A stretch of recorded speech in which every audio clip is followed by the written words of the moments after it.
नमस्ते बच्चों। आज की इस वीडियो में हम लोग प्रायिकता के बहुत शानदार सवाल को सॉल्व करने वाले हैं। आज का दोस्तों हमारा क्वेश्चन है, एक पासा एक बार फेंका जाता है। यानी कोई एक पासा है, उसको एक बार फेंका जाता है तो एक अभाज्य संख्या प्राप्त करने की प्रक्रिया ज्ञात कीजिए। यानी कि आपको बताना है, जब पासा को फेंका गया है तो एक अभाज्य संख्या प्राप्त करने की प्रक्रिया क्या है। ये क्वेश्चन दोस्तों एनसीईआरटी क्वेश्चन है, बहुत इंपॉर्टेंट क्वेश्चन है। तो आइए इस क्वेश्चन को समझते हैं कैसे ये क्वेश्चन सॉल्व होगा। तो प्यारे बच्चों, आपको मालूम होगा कि पासा में कितने नंबर होते हैं। पासे में नंबर होते हैं 6 कुल टोटल। ये आपको नहीं, पूरी दुनिया को मालूम है। जब पासे में 6 नंबर हैं, अब 6 में से कोई भी एक अंक ऊपर आ सकता है। अब आइए इसी बात को हम लोग लिखते हैं। क्या लिखेंगे, हम जानते हैं कि आंसर में आपको लिखना है, क्योंकि इसमें लिखना भी पड़ेगा और समझाना भी पड़ेगा कि कैसे आपने इस क्वेश्चन को सॉल्व किया है। तो आप क्या लिखेंगे, हम जानते हैं कि पासे के उछाल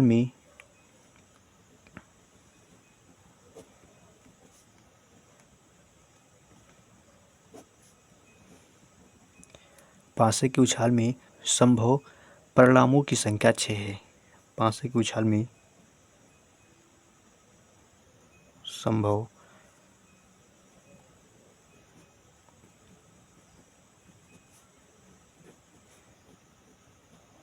संभव परिणामों की संख्या कितनी है, 6। यानी कि इसका कहने का मतलब यह है कि पासा को अगर फेंका जाए तो केवल परिणाम कितने आएंगे, 6। रिजल्ट कितना निकल के आएंगे, 6। यानी कि 6 ही अंक हैं, तो 6 में से कोई भी एक ऊपर आ सकता है। यही इस क्वेश्चन का कहने का मतलब है और यही चीज़ हम लोग लिख रहे हैं। क्योंकि 1, 2, 3, 4, 5 व 6, यानी कि यही वो संख्याएं हैं, इनमें से कोई भी एक अंक ऊपर आ सकता है। किसी को नहीं पता है कि ऊपर कौन सा अंक आएगा। तो इन्हीं 6 में से कोई एक अंक ऊपर आ सकता है।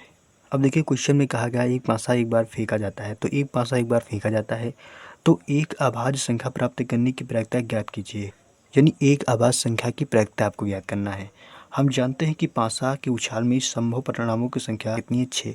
यानी पासा को जब भी फेंका जाएगा परिणाम कितने आएंगे, 6। 6 में से कोई भी एक ऊपर आ सकता है। किसी को नहीं मालूम होता है कि 6 में से कौन सा ऊपर अंक आएगा।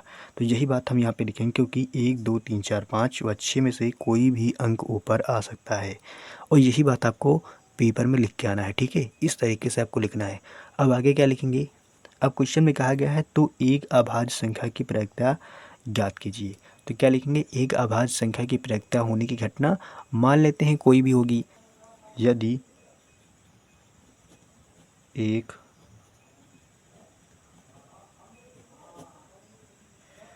एक अभाज्य संख्या प्राप्त होने की घटना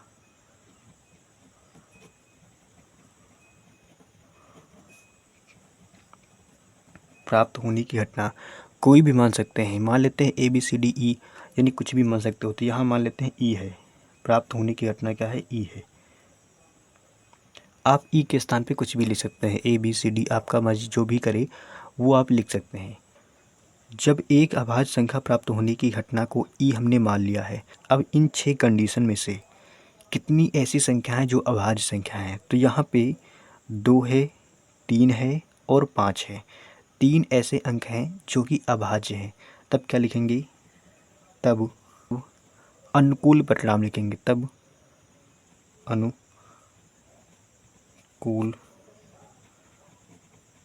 परिणाम। अनुकूल परिणाम का मतलब है आने वाले परिणाम। तो इसमें अभाज्य संख्या कौन कौन है, 2, 3 और 5 है।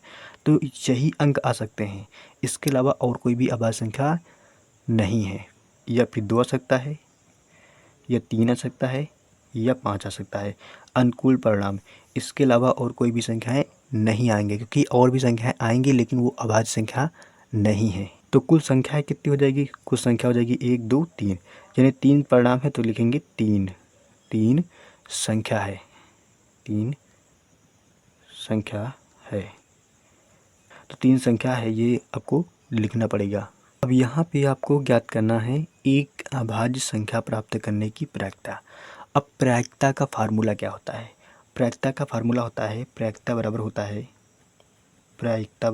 है।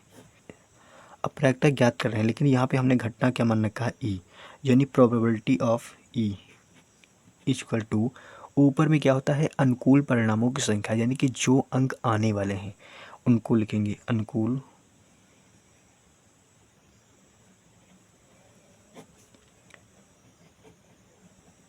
परिणामों की संख्या बटे बटे क्या लिखेंगे? कुल संभव परिणाम, कुल संभव परिणाम। तो ये फार्मूला दोस्तों यहाँ पे लगने वाला है। क्या लिखिएगा? प्रायिकता, यानी कि प्रायिकता ज्ञात कर रहे हैं। किसकी प्रायिकता यहाँ पे ज्ञात कर रहे हैं? तो एक अभाज्य संख्या प्राप्त होने की प्रायिकता ज्ञात कर रहे हैं। तो प्रोबेबिलिटी ऑफ ई, यानी कि ई हमने मान रखा है, यानी ये घटना मान रखा है हमने ई। तो क्या हो जाएगा? पी ई बराबर अनुकूल परिणामों की संख्या कितनी है? 3 है, तो ऊपर में लिखेंगे 3 बटे कुल संभव परिणाम कितने हैं? कुल संभव परिणाम है आपके 6, 1 2 3 4 5 6, यानी 6 में से कोई भी संख्या ऊपर आ सकती है, लेकिन कौन सी? अभाज्य संख्या है। अभाज्य संख्या कितनी है? अभाज्य संख्या है 3। तो 3 संख्याओं में से, यानी कि 6 संख्याओं में से 3 संख्याएं ऐसी हैं जो आ सकती हैं। तो 3 से 6 को काटेंगे, 3 एकम 3 और 3 दूनी 6, यानी पी ई का मान कितना आ जाएगा? तो यहाँ पे पी ई का मान कितना आ जाएगा? पी ई का मान आ जाएगा 1/2।